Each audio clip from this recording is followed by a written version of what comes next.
যেই মায়ের দোয়া ছাড়া আগাইতে পারবা না সেই মায়ের সাথে ঝগড়া করো, তর্ক করো। আজকে আমি বক্তা হইয়াও চেষ্টা করি মা বাবার খেদমত করার জন্য।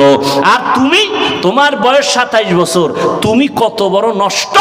বাসায় গিয়া প্যান্ট শার্ট খুইলা থুইয়া দাও, তোমার আম্মা চাকরানি ধুইয়া রাখবে, তুমি পারো না। অথচ তোমার উচিত ছিল নিজের কাপড়টাও নিজে ধুইবা, আম্মা জানেরটাও তুমি ধুইয়া দিবা, নিজের মশারিটা নিজে টানাইবা, আম্মা জানের মশারিটাও টানায় দিবা। দোয়া হাত উঠাইয়া করা লাগবে না। মায়ের কাজটা যদি করতাম মায়ের কলিজা ঠান্ডা হয়ে যাইত।